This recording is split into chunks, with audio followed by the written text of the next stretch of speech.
Hello you guys and welcome to my kitchen. We are doing a major sourdough baking day, so I can't wait to take you guys along and just show you everything that I am up to.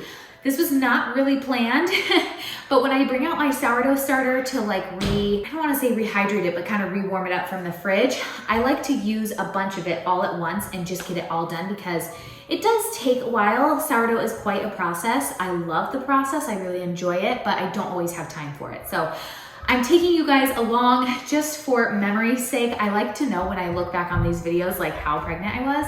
I am 26 and a half weeks right now with baby number 3. I wouldn't say this is necessarily part of my nesting, but you'll see, I explain this all at the end of the video that my nesting needs to take place quickly because I could not get this all done in one day. Usually I can, but I am getting so fatigued so quickly lately. So I need to get on with my nesting stuff. I will do another big sourdough baking day like this before I have baby. This stuff just won't last us that long. It's only probably gonna last us a month. Anyways, let's get on with it.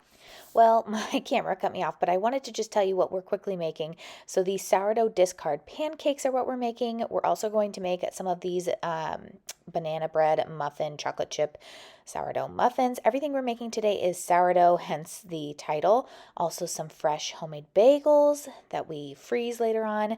And then we're also going to be making some fresh pretzels, which are one of Derek's favorite snacks ever. Look how good those look. Well, good morning, you guys. It is morning here. If you can't tell by my voice, I'm also trying to be quiet because people are still sleeping. But I made this double batch of sourdough pancake batter. It's used with my discard like almost 48 hours ago. I like to let my sourdough stuff ferment as long as possible because then it breaks down more of the gluten. In the recipe, she says like if you ferment it, just leave the baking soda and the baking powder out. So I need to add some of that in, and then I got out an apple to add into some of the pancakes. I'll chop it up pretty fine, and then we have some white and semi-sweet mini baking chips. If you haven't heard of these are the Enjoy Life ones. They're dairy-free.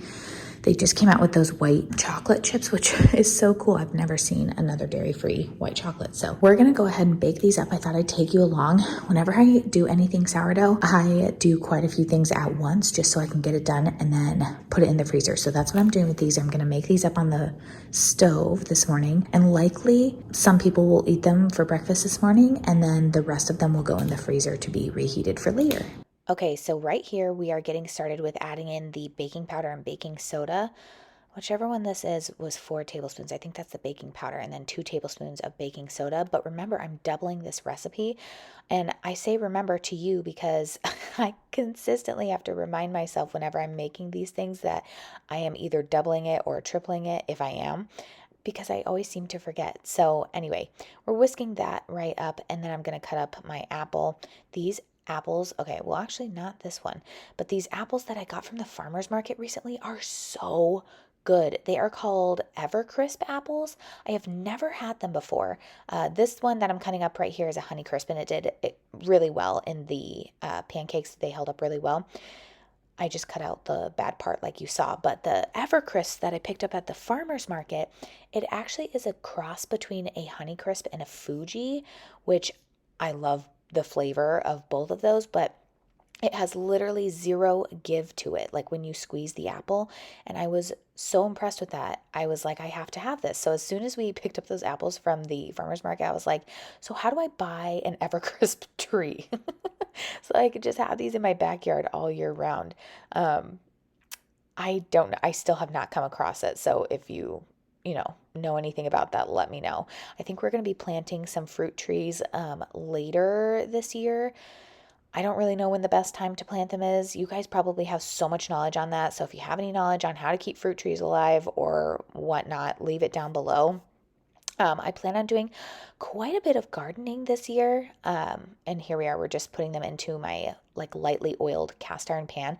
And you're going to see I did too much batter on these pancakes. Like, hello, Rachel, you should not have given that last one another spoonful of batter.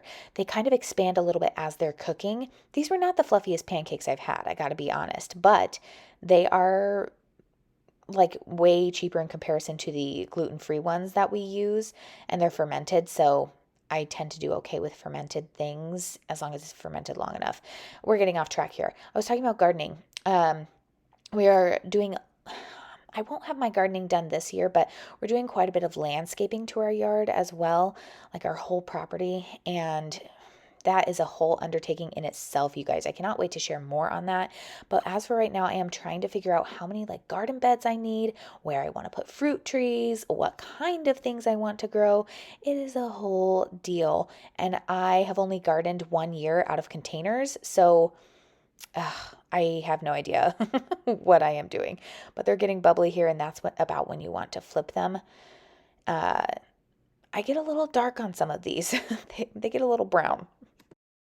So I've been trying this and it's good. They're not as fluffy even as the gluten-free ones that we usually eat, which is the King Arthur gluten-free, pancake mix. I need to flip these. This is definitely way more cost effective. Flavor on these is good. I think I'm used to a sweeter pancake, so maybe I would just add a little more sugar next time. But they're good. Overall, they're very good. I'm just giving you my like critical advice here in case you decide to make these. But it depends on what kind of pancake you're used to. I think that gluten-free pancake mix that we use has a lot of added sugar. I'm realizing this now as I'm tasting this, but they are very good. Look at this mountain of pancakes. These are all the apple ones, minus 2 that we've already eaten. I love how bouncy they are. So I'll let these cool. We'll eat whatever we want for breakfast, and then we'll throw them in the freezer together. We are now starting on the chocolate chip pancakes batch. And I add in, you guys saw that I add in regular, well, they're actually not regular chocolate chips. They're all mini chocolate chips, but semi-sweet and white chocolate. Do you know why that happened? Because I forgot to turn the stove back on. Yep, that pancake totally broke. It's okay. It ended up still tasting the same. I am still learning how to use my gas stove really well. It cools off the minute you take it off the heat.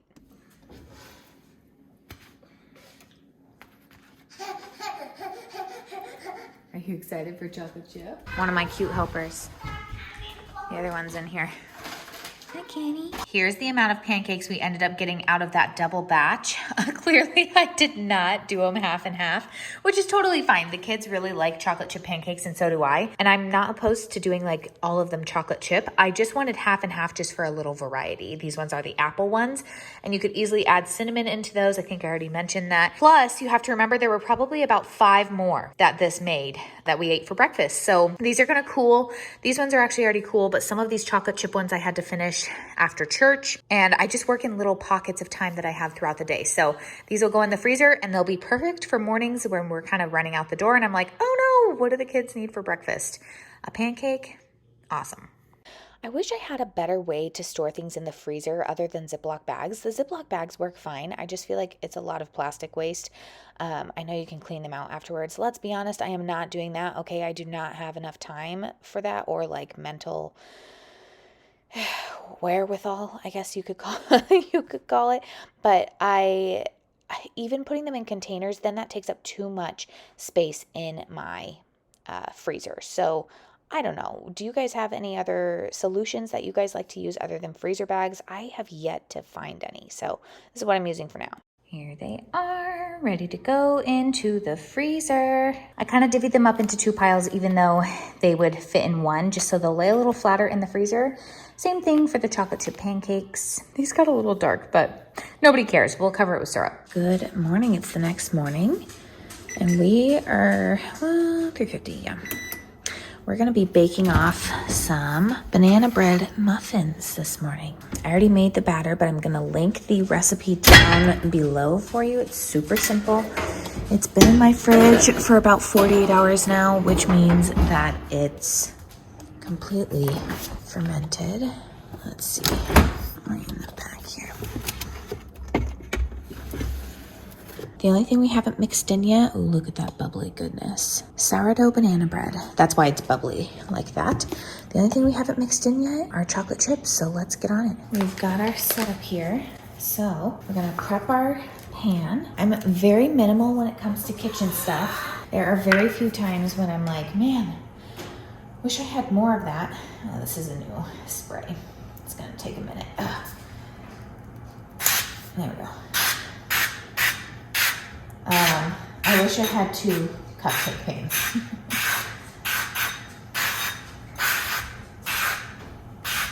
This is the Chosen avocado oil spray. Way better ingredients than like Pam at Costco for a 2-pack for a good price. Hi, darling. Did you eat a pancake from yesterday? Awesome. This is what she brought me. This is what she's got left. That means you liked it. Good job, sissy. Good morning. How are you, Mo? Your nose. Does your nose hurt? Do you want cream on it?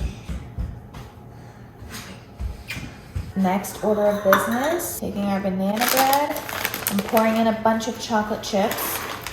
These are the Enjoy Life mini chocolate chips. They're dairy free. You want to do it too?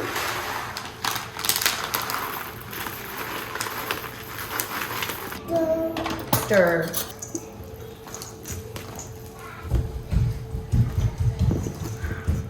Let's do just a few more chocolate chips.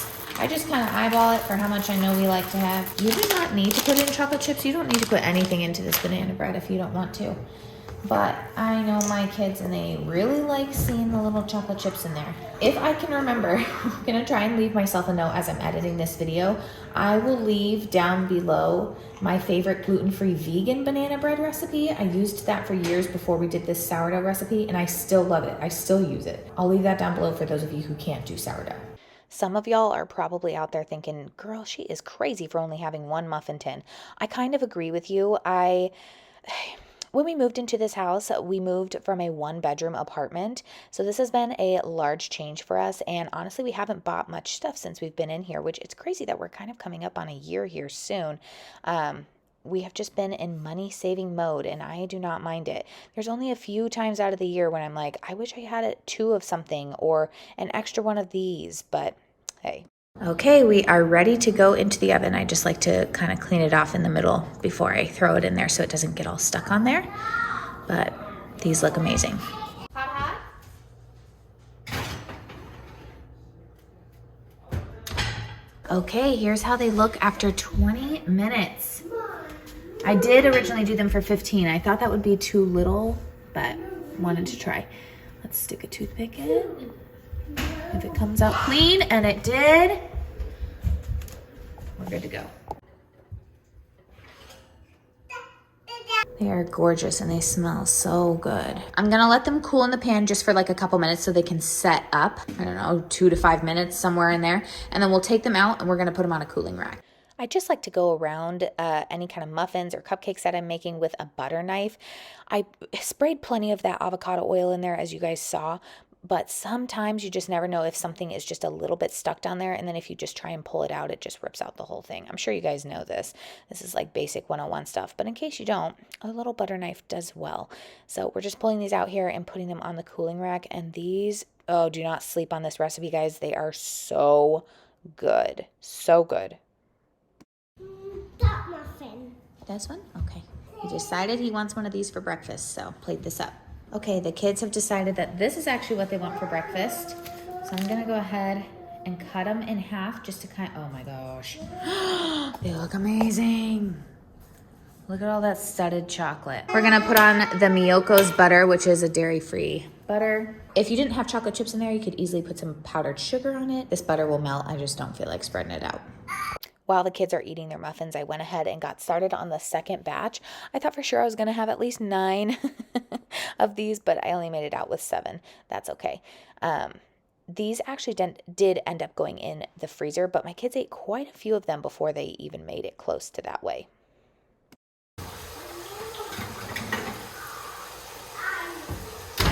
I'm gonna set them for, even though I know they do well at 20 minutes, I'm gonna set them for like 17 just because I have less in there. Well, here's how the next batch came out. I have no idea how long they were in there. I can tell they're a little bit darker what the last batch was, so I'm kind of bummed about that. The reason I say I mean, they're coming out clean, so they're done, but I was in the other room doing laundry. I couldn't hear the beeping of the timer. Anyway, we'll still eat them. I'm gonna get these out a little bit quicker though than I did the last ones.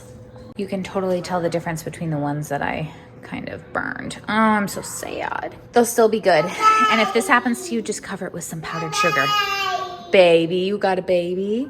No one will ever know. I just cleaned up the kitchen from lunch, which means These muffins have had a couple of hours to cool. They're definitely cool to the touch, so they would be ready to go in the freezer. Honestly, my kids literally down these in days, so I don't think we need to put them in the freezer. And they love having these, like I'll just bring them in the car, and then when they're done, I just hand them back a wipe because the chocolate does get a little messy, a little melty. But honestly, they love these, and I love that it's like a heartier snack than something packaged. So I'm just gonna write what they are in case. Chocolate chip sourdough muffins. I'm just guessing on the date, but I know I'm somewhere close. I'm only putting the date on these in case. I'll leave these out for like 3 days. If they don't eat them by the end of like the 3rd day, then the rest of them I'll go ahead and put in the freezer. And then they'll be fine to just like microwave or let thaw for a couple minutes or whatever. I'm gonna try and fit them all in here just because I know literally by tomorrow they're gonna eat these, so I don't wanna waste plastic if I don't have to. I really would love to get like a cake stand that has like a dome over it that would be like airtight so I could display these all pretty, but these will just sit on the counter for us now. So yay, chocolate chip sourdough muffins. If you have made it this far in the video, leave me a little howdy ho down in the comments. Chat with me down there. I love seeing you guys in the comments and chatting with you guys. There are so many of you who have been here for a while. Like, how long have you guys been watching my channel? Are you a relatively new subscriber? If so, hey. Are you someone who's been around for a long time? Also, if so, hey. I was trying to think how long I've been on YouTube. It's been several years now. But several years since I've also changed. I think like one of my first YouTube videos was like a makeup video. It was absolutely horrific. But anyways, here we are I split up that whole like bread loaf that I made into 3 sections because we are doing like a double batch of bagels and then a single batch of pretzels. The reason they were all in the same batch is because the recipe that I use is actually the same for the bagels that it is for the pretzels. So I just make one batch and then split it up later, and that way I have, like, I don't have to knead several things. Knead, like K-N-E-A-D. Anyway, so we're making the bagels right now. I'm just kind of taking them and folding the dough into a ball and then rolling it, like, kind of in my hands to tighten it up. I learned that from a professional baker. I'm not very good at this, but it was a lot easier than what I have been trying to do in the past with just like rolling it in my hands like you would like a ball of Play-Doh. I did end up having to add some dough here and there, trying to make them all relatively the same size just so they bake up the same. But here I'm going to I don't know if I let the dough rest now or later, but I'm going to link the recipe down below for you so you don't have to worry about any of this stuff. If I miss something, just read the recipe.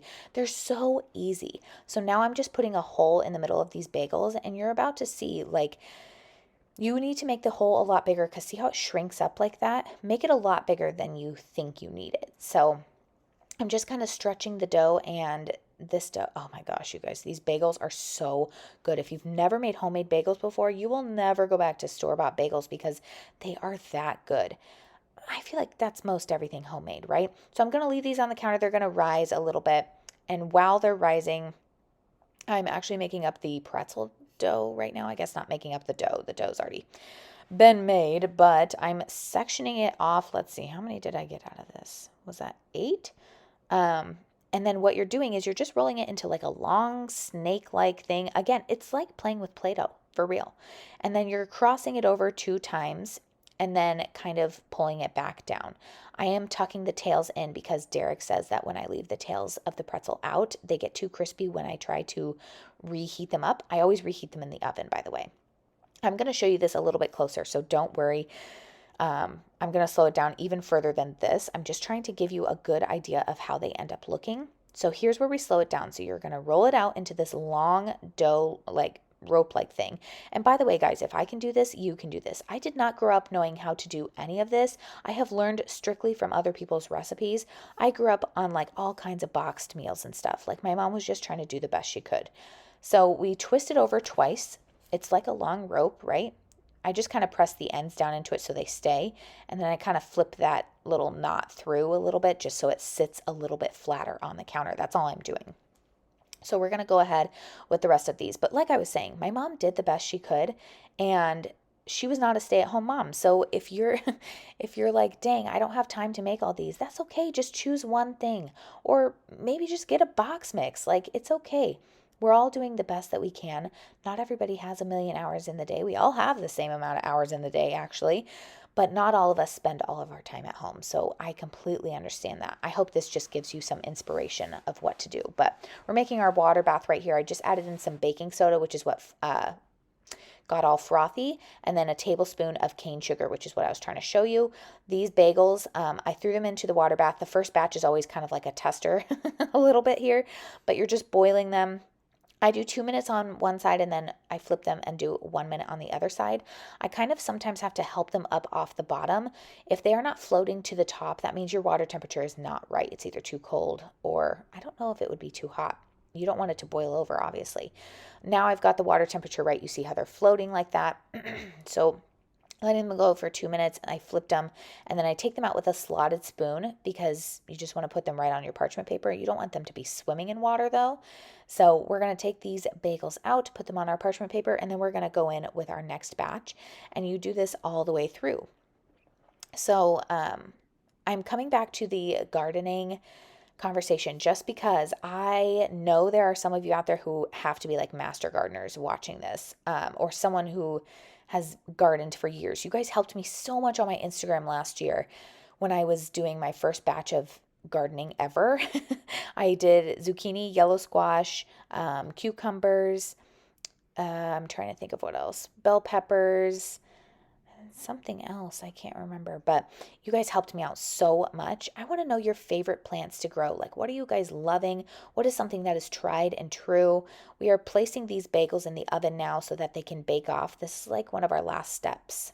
So if you wanted to put like everything bagel seasoning on them or something, you would have done that after they came out of the water bath, before the oven. I'm about to pull these out. Oh my goodness. Look how amazing they look. Let's pull them out. Mommy, Yeah. can like have a bagel? I'm gonna bring you one, yes. And then what we having for breakfast? Yes, honey. Hooray! Look at that. Oh my goodness, they're gorgeous. I'm so excited. They're beautiful. I am making up a bagel for breakfast because my kids were just in hog heaven seeing that I had made homemade bagels. They love these. So I'm just using the Kite Hill dairy-free cream cheese, which I previously had this one frozen, so the texture is a little bit off, but honestly, it wasn't terrible. I wasn't sure if this like dairy-free cream cheese was going to be okay to be frozen. I had bought it on a big sale and knew we couldn't eat all that by the time that it was going to expire. So I put them in the freezer thinking I could use them for, I don't know, like chilies and stuff like that. And it has worked well in chilies, but I wasn't sure if it would work well on a bagel. It did. So I'm just cutting the rest of these in half. They've cooled for several hours now, by the way. Like, I left the house and came back. And this is how I store them. I put them in a freezer bag and store them in the freezer. And then when they come out, I can put them in the oven and kind of let them defrost a little bit. And then I can like pull them apart after they've been in the oven for a couple minutes, if they didn't already come apart, like coming out of the freezer bag. Sometimes they get stuck together. But that way I can choose if I just need a half or if I need a whole bagel, whatever. So I label it. I put the date on it just so I know. You think you can remember, but you will forget. We are now moving on to pretzels, which is what I'm doing. It's a very similar water bath, but you just use a darker sugar so that the crust turns out a little bit darker. So I used some honey, a little bit of brown sugar. I just really eyeball it, and then baking soda, of course. Now, in the recipe that I am going to link for you, she does not call for baking soda in her water bath, but this was not the first recipe that I had ever used for like bagels and stuff like that. And I really enjoy the addition of baking soda. I feel like it makes it softer almost.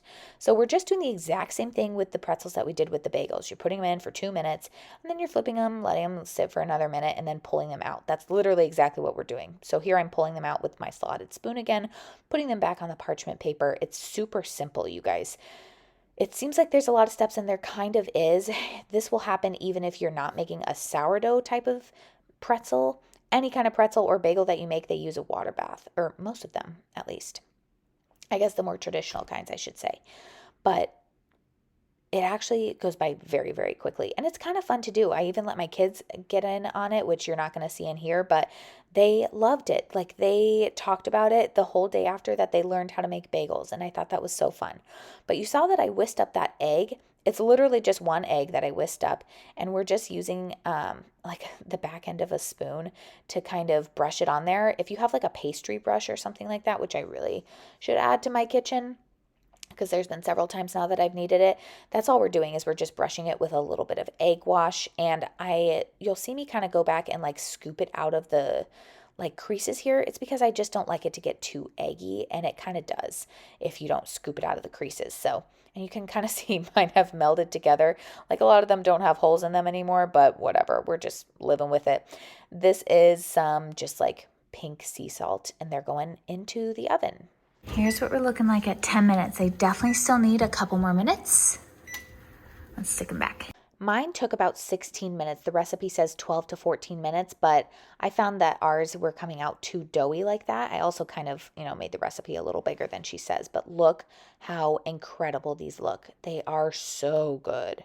Just for sharing's sake, this is what we dip the pretzels in. By we, I mean Derek mainly, but every once in a while when I have a pretzel, this is what we dip it in, and it's so good. You really don't need much. Okay, you guys, I think I am baked out. That's probably not the right word to say. Just take it in for what it is, okay?